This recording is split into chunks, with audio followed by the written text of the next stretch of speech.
Hey guys, what's up? It's me, Thomas. Today back here, Film Theory. Today, well, this one is on the FNAF movie, and Pat's pretty much claiming he solved it. Or at least figure out what's going to happen, what's probably going to be the twist, but if I had to guess, I'm not too sure how this is going to go, but my guess the animatronic kids, Foxy, Freddy, Chica, Bonnie, they're going to go out, go on a rampage. They're basically going to destroy themselves. Foxy or Freddy might be the last one standing, or heck, maybe even Chica. I don't know. But might as well see where the evidence is. Let's see what MatPat's got for the movie. So be sure to like, subscribe for more. Hope you enjoy. Let's go. Thanks to Google Meet for sponsoring a portion of today's video. Here we go.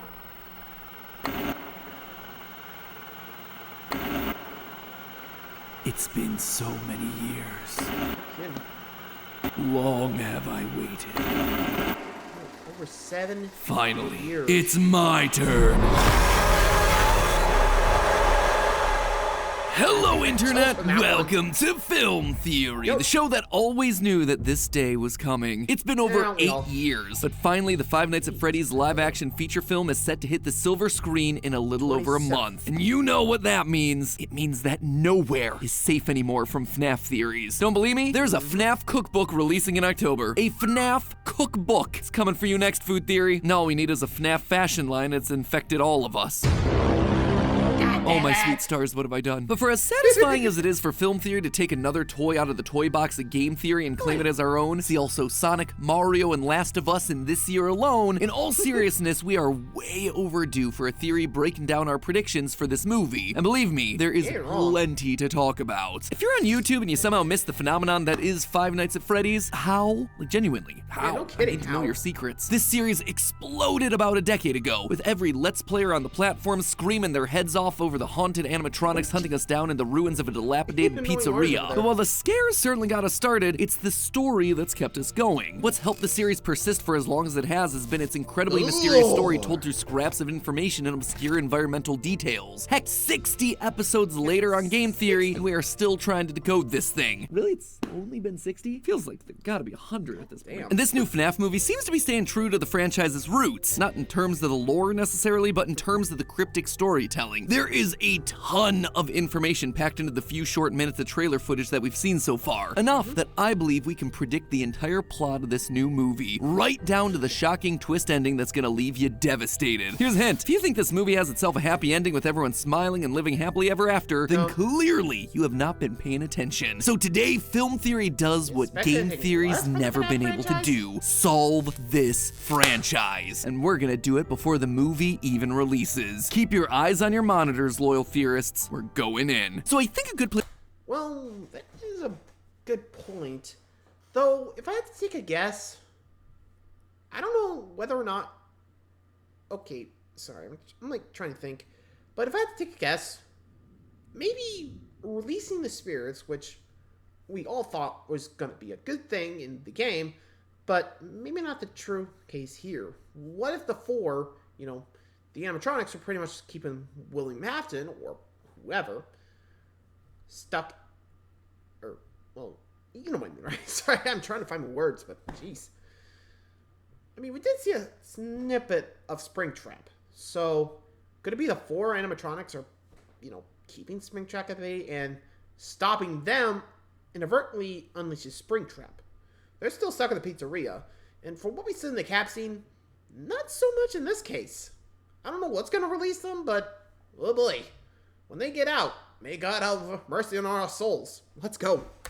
Place to start with our prediction here is sort of laying out what we think the movie's trying to do with FNAF as a franchise. Just from watching these trailers, I think it's clear that this movie does not take place in the universe of the games. Why? This thing. I have played, watched, and read every last scrap of information this franchise has put out, and this is unlike anything we've ever seen before. Clearly, it's a murder weapon, and clearly it was made by the franchise's big bad, but why, what, and how is still a complete mystery. My best guess, and again, this one's a guess, is that it's a remnant extractor, a way to ensure murder victims victims have the basically most traumatic, a awful sawtooth death kind of possible, so the scooper. agony they experience can be harvested to help create creatures with eternal life. If none of that meant anything to you, strap in, El Chippo. You're in for a crash course. By the end of this thing, you're gonna be talking about Fazgoo with the confidence of a pro. Looking at the trailers in IMDb, we know that this is gonna be the story of Mike Schmidt, a security guard from FNAF 1, but things are different this time around. Well, this certainly appears to take place in the 1990s like the original FNAF game, considering everyone's using old school wired telephones, there are no modern cars, and all the monitors are old CRTs. They're also bringing in characters who clearly reference later parts of the franchise, specifically Vanessa from Security Breach, a blonde security guard in the game who here appears as a blonde police officer. What I think's going on here from a meta perspective is that the movie's taking a bunch of stories from the game franchise and simplifying them for a general film audience, while trying to keep the most iconic aspects of the games intact. Plus, they're gonna be combining ideas and characters from different eras of the franchise to get as many recognizable aspects of FNAF into one film as possible. That's why we see the story from the original FNAF interacting with someone new from Security Breach, and then you have a girl named Abby mixed in there whose name is literally an anagram of baby, all fighting against an unbroken version of Springtrap. That right there, that is the filmmakers trying to bridge the gap between the different eras of FNAF and bring in as many fans as they can. The OGs from 2014, the new fans from Security Breach, and also your average Joes who can't tell a Fred Bear from a Ned Bear, let alone a glam rock from a rock star. Oh, you have so much to learn. So all in all, think of this movie as something that's gonna wipe the slate clean and start fresh, referencing moments and key characters from the games and books, but not being beholden to them, because, you know.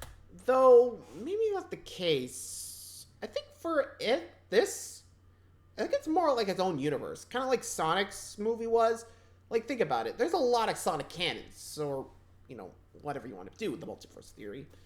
So, I think with this, they might be doing the similar thing, considering, you know, we got Mike Schmidt interacting with Vanessa and all that. So, I say it's possible, but hard to say. And I think another twist is Vanessa's working with Springtrap, because, let's be real, the way she just showed up in the trailer would be like, yep, hidden evil, there she is.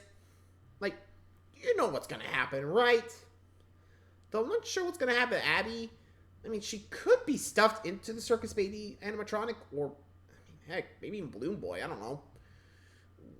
I'm not sure what they're gonna do, but I'm gonna feel so bad for Abby and Mike. They just needed a job, and, well, nope. Anyway.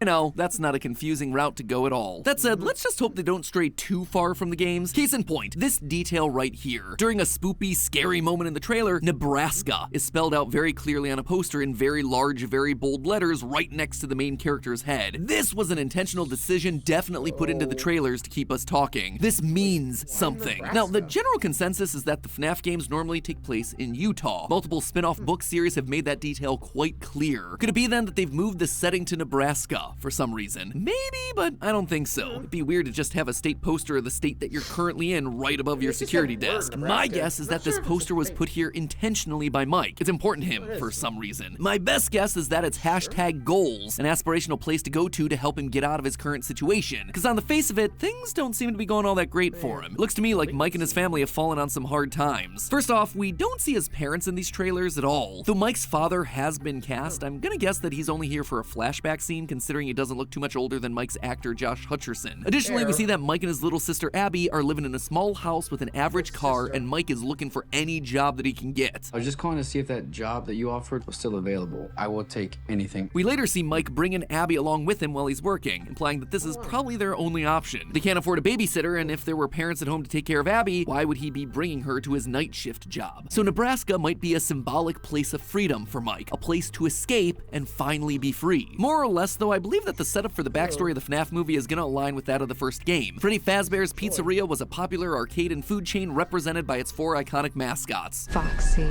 Bonnie, Chica, and Freddy. However, they're not the only ones here. Seems that some of the children encountered another animatronic, a large yellow bunny rabbit that's separate from the other 4, as we see in a drawing here on the wall from this shot. This was a costume used by the owner of the establishment, William Afton, an outfit that he would use to get closer to the kids, which honestly is creepier in a movie than it was in the games. You know, just your typical yellow bunny friend holding hands with 5 kids, which, when you're talking in horror movie speak, is code for he killed those kids, stuffed them into suits, and eventually turned them into haunted robots. Also, just just to call it out here, I originally thought that there was gonna be something hidden in this wall of drawings beyond just the obvious. I mean, it is the perfect spot to sneak in little bits of hidden lore, but the more that we've seen of the wall in other trailers, there doesn't actually seem to be that much of anything here, sadly, and honestly surprisingly considering the franchise we're talking about. Speaking of Yellow Bunnyman, the trailers seem determined to convince us that the person we expected to play the franchise's big bad isn't actually playing the villain. Despite rumors that he would be playing our resident Urkel murder man William Afton, in the trailers Lillard's character is clearly labeled as Steve Raglan, career counselor. But here's the rub. If there's one thing we've learned here on Film Theory over the past decade, it's that trailers can be manipulated to create mystery or confuse timelines. See also Morbius and Infinity War, just to name two key examples. And here, I think we're being presented with the exact same sort of misdirect. In fact, I'm almost 100% confident that I can prove it beyond a reasonable doubt. First, Matthew Lillard confirmed that he signed a 3-picture deal to star in more than one FNAF movie. And unless Steve Raglan's a new character that Blumhouse is just really hype about, I expect that deal was to play Afton. However, far more convincingly, we have this scene from the trailer where a young boy is seen getting kidnapped in the middle of the woods. Based on the film's official website, the synopsis reads that Mike is still, quote, haunted by the unsolved disappearance of his younger brother more than a decade before. And we know, based on casting, that the brother's name is Garrett. Now, the actor playing this kid Garrett is named Lucas Grant. Hopping over to Instagram, Grant commented on a post by Matthew Lillard saying that it was great to work with him and that he's much nicer than his character. Now tell me, why would a young actor playing a kidnapped boy have any reason to interact with a career counselor? He wouldn't. The only way they interact is if Matthew Lillard, Steve Raglan, William Afton, call him whatever you want, was kidnapping that kid. In other words, in this movie, a big final reveal will be that Matthew Lillard kidnapped Mike's brother. This would actually pair.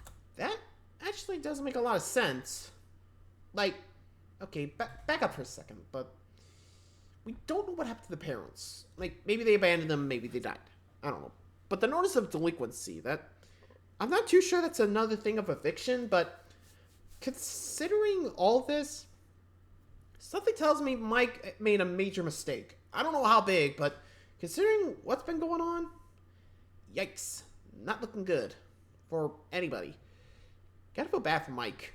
So, I'm not too sure what else is gonna happen, but let's keep going. Parallel some key moments from the original novel, where William Afton acts under a pseudonym, Dave Miller, and has the perfectly normal mundane job of security guard for an old abandoned mall, a job that allows him to supervise the comings and goings around Freddy's. That way, when kids start poking around, he's able to hop into the suit, get it, hop, because he's a rabbit, hop into the suit and try to scare him away, just like we see him doing here. And lastly, in the novels, he also kidnaps a kid prior to becoming a crazed serial killer. Honestly, a lot of the details here line up. Now, before we start jumping from video to keep tabs on Freddy and the gang with more plot predictions, let's take a moment to thank a service that I bet Mike wishes he had. Our sponsor for this portion of today's video, Google Meet. Gotta be honest with you guys, when Google reached out to us wanting to partner to talk about their video calling app, Google Meet, I was definitely surprised. Weird theories about spooky movies? Yeah, not exactly the first thing that pops into my head when I hear the words a video calling app, but hey, the more I thought about it, the more it actually makes a lot of sense. See, we've been using Google Meet for all of our Team Theorist meetings for years now. Basically, the entire time we've been a business. We're mostly a remote company, and Google Meet is the tool that allows that to happen. It is quite literally a daily part of my life, with no less than 3 hours a day being spent on Google Meet. It also checks out because Meet slots into so many other services that we use every day with zero extra effort on our end. Google Docs, Calendar, Gmail, YouTube, it just works seamlessly. Honestly, we have tried other services, and I hate them. They're just not as good. Meet supports one-on-one calls, obviously, but I can also invite hundreds of participants if I need everyone in the company, as well as all my extended friends and family to hear my rantings and ravings about haunted animatronics. It happens more frequently than you might think. I can even share my computer screen to present my 87-part slide deck about all the hidden lore that I just found. And here's the kicker, friends. Meet isn't just for boring business meetings or theorist corporate mandated fun nights. It also works great for your everyday life. In fact, I realized that I actually use Meet for more than you'd think outside of work as well. And I'm not talking about video calling the pizzeria to make sure that the bear and the fox stay put. As someone who wants to keep in touch with my parents, and as a dad who wants my son to have a close relationship with his grandparents, Google Meet's incredible. We wrangle Ollie and call up my folks with super clear video no matter where we are or what device we're using. Sure, it works on our computers and laptops, but Google Meet's also available for tablets and phones. You can even use it through a web browser, no problem. Basically, any modern device with an OS is going to be able to use Google Meet in some way or another. In fact, if you happen to have an Android phone, like basically everyone on Team Theorist does, it already comes pre-installed and integrated into your contacts and messages. And if you have an iPhone, it's super easy to install from the App Store. So please, do yourself a favor and try Google Meet today by clicking clicking the link in the description below. The quality's incredible, and it's easy to use. What more do you need? Again, go check out Google Meet by clicking on the link in the description. One last big thank you to Google Meet for sponsoring this portion of the video. And now let's put back on our employee uniforms and head back out to the pizzeria to figure out what exactly is going on in Five Nights at Freddy's. So really, when we look at a lot of the clues coming from these trailers, the story is largely what you'd expect. There's a string of children disappearing from the pizzeria, resulting in Freddy Fazbear's shutting down. So, judging from both the kids drawing on the scarier? wall and this shot from the trailer, looks like Afton killed 5 children, as we'd expect from the lore of the first game. Our favorite bunny-themed serial killer hid the bodies of the kids inside the animatronic suits, and in so doing trapped their souls inside the robots forever. And we know that they're sticking with that specific part of the lore based on the jump scare here.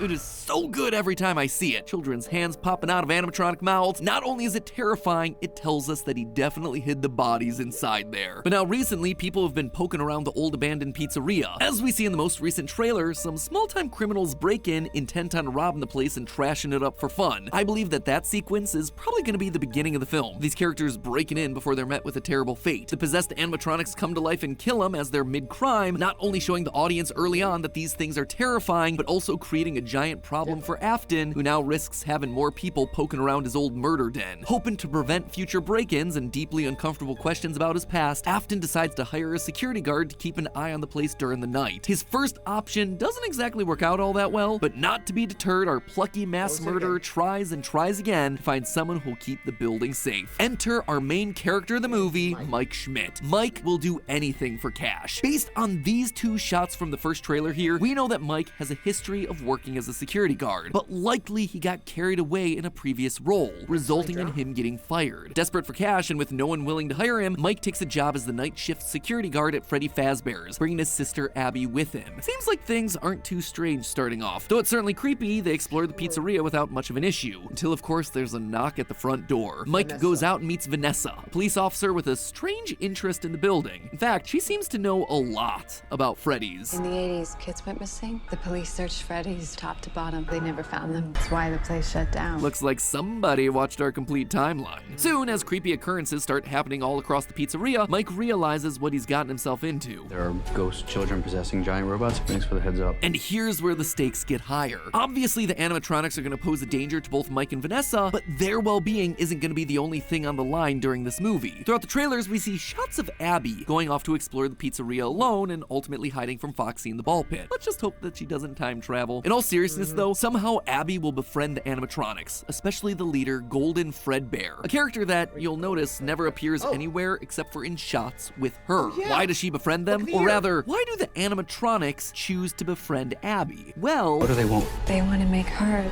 like them. yep, the animatronics want to add another member to their ranks, and that is going to be the big driving factor for this movie. Mike and Vanessa are going to rush to try to solve the mystery of the kids' disappearance and put their spirits to rest, hopefully with plenty of time to save Abby. The scenes where we see Mike interacting with the kids outside the pizzeria, I believe that this is where Mike is trying to put the pieces together and is speaking to the spirits in something like his dreams. Of course, William Afton does not want this to happen and has to get himself physically involved, disguising himself in his old Springtrap costume and chasing Mike and Vanessa around in an attempt to silence them in the big scary action set pieces. Afton will likely capture and injure Vanessa at some point, considering that we see a yellow rabbit hand grabbing Vanessa's neck here and Mike sitting by Vanessa in the hospital looking concerned. So that's the main setup for what I see happening in the movie, but what about the big twist? There's always got to be some sort of a big twist in FNAF. Well, I believe that it comes with the identity of some of the spirits. You see, we actually get a pretty good idea of which spirits possess which animatronic bodies from this shot in the trailers. It's pretty obviously telegraphed. Bunny ear kid is Bonnie, redhead with pirate claw is Foxy, the girl wearing all yellow is Chica, and the boy with the top hat is Freddy. As for the last kid though, well, the obvious thought was that he was going to become the mysterious Golden Freddy. I think that's what I and everyone else assumed when we saw that first trailer. But now,